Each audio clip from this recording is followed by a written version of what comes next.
Assalamu alaikum, Brother Ali. Thanks for coming through. Walaikum assalam, Brother Hassan. Thank you for having me here. I'm excited to do this podcast with you. You know, I really appreciate you dedicating your time, taking time out to come for this event. Don't mention it. I love to help out my brother. Alhamdulillah. So how's everything been? Alhamdulillah, everything's good. The month of Ramadan is around the corner. Playoffs are around the corner. I'm excited to see Houston take it all this season. I thought you were gonna say the Warriors though. Whoa. Let's keep this conversation on a good frequency, and let's agree that the Houston Rockets are going to take everything. Inshallah. Inshallah. But on a serious note, the 15th of Shaban is actually right around the corner. Oh yeah, I mentioned the month of Ramadan and I completely forgot to mention the 15th of Shaban. So yeah, that's true. It's also around the corner. So you know, every year the 15th of Shaban just passes by, and I feel like there's so much more work we have to do for our Imam. Well, I know I have a lot of work to do, but what more can you do? I feel like you're already doing so much. Oh, there's a lot more work, my brother, trust me. So let's put it this way. Let's say that the Zuhur happened tomorrow. Okay. What would you be doing at that time? Oh man, that's a hard question to answer on the fly. We were just talking about basketball 10 seconds ago. The name of this episode is actually Do It Now. You see, so let me make it easy for you. Give me 5 points that you would do to prepare for the Imam. Okay, I think I can do that. Well, the first point I think is easy, right? No matter where I am or what I'm doing, I'd rush towards helping the Imam. Because if the Zuhur is happening, it doesn't matter if I'm at my job. That job's not going to matter anymore. It's time for the Zuhur. Prioritize. So, the second thing I do is I'd see what the Imam's expectations are from me and try to fulfill those expectations to the best of my ability. Alhamdulillah. No matter what that expectation may be. The third thing I would do is I try to connect to the Imam. Try to establish a connection with him just by being around him, because essentially the Zuhur is something I myself and all of us Shias have been waiting our whole lives for. So we have to develop the spiritual connection, right? Yeah, exactly. So the fourth thing I do is I try to defend the Imam against all his enemies. And if defending him on a battlefield is what he wants, then that's what I'll do. Or if he wants me to defend him with my tongue and voice out against his enemies, that's also something that I would be more than willing to do for my Imam. Alhamdulillah.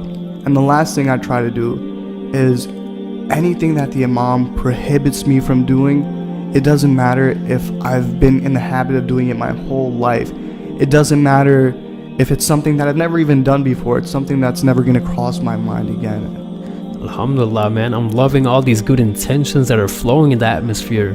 Hey, you know, I'm trying to be on track for the 313, so these are the least of the things I could be doing. Inshallah you make it.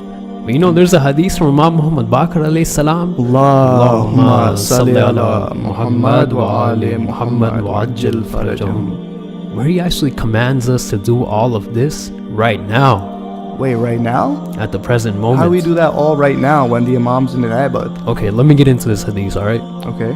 Imam Muhammad Baqir alayhi salam, he says, one who dies without the recognition of the Imam of his time, he dies the death of ignorance. And the one who dies with the recognition of his Imam, the advancement or postponement of this affair, meaning the reappearance of Imam Mahdi, it will not harm him. And the one who dies with the recognition of his Imam, it's as if he is alongside the Mahdi in his camp. Okay, but what does this all really mean? See, for a person who is really doing intizar, being a true muntazir of the Imam, he will prioritize his work for the Imam all the time, even if he is in ghaibat. Or if the Zuhur happens far into the future, it would make no difference, because this person would be prioritizing and being prepared for the Imam before the Zuhur, right now. Okay, I'm following you now. But what about my second point? How do I know if he really, or how do I really know what the Imam's expectations are from me? Haven't you heard of this one hadith? Man mata walam ya'rif. Oh, I know this hadith. Man mata walam ya'rif imama zamanihi mata mitatan jahiliya. Man, you memorize it by heart. I told you, bro. I'm already on track for the 313. Inshallah. Inshallah. So you see, Ma'rifat is the expectation of the Imam. I feel like I already have Ma'rifat though. So what do you think Ma'rifat actually means in context to Imam Zaman, Ajallahu Ta'ala Fajr Sharif? So my understanding of Ma'rifat is that Ma'rifat is to know who your Imam is. I know that my Imam is Imam Mahdi alayhi salam. Sure, but you know it actually has a much deeper meaning. Okay. This Imam Muhammad Baqir alayhi salam, he explains even more. He says, Ya bunayya i'rif manazil shiyati. O my son, know the level of the Shias. Ala qadri riwayatihim wa ma'rifatihim. From the number of traditions they narrate and from their level of recognition. فَإِنَّ الْمَعْرِفَةَ هِيَ الدِّرَايَةُ لِلرِّوَايَةِ. For surely recognition is the comprehension of traditions. Meaning that understanding the teachings of Ali Muhammad is that true Ma'rifat. Wow, so Ma'rifat is more than just knowing facts about the Imam. Exactly, it's way more than that. So we have to reassess ourselves over here. You see, think about it for a minute. How many teachings of Ali Muhammad do we really know?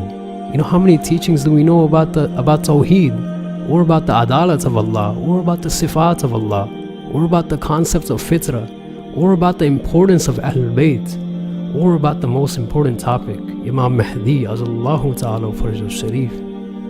Brother, I'm beginning to realize how little I'm doing and how much more I can do in order to prepare myself for the Imam. There's a lot more we can do. There's a lot of work we have to do. So what else can we do? So, see, Imam Ali Raza alayhi salam, he actually beautifully explains this in this hadith. He says, Rahimallahu abdan ahya amrana. May Allah have mercy on the person who enlivens our affair.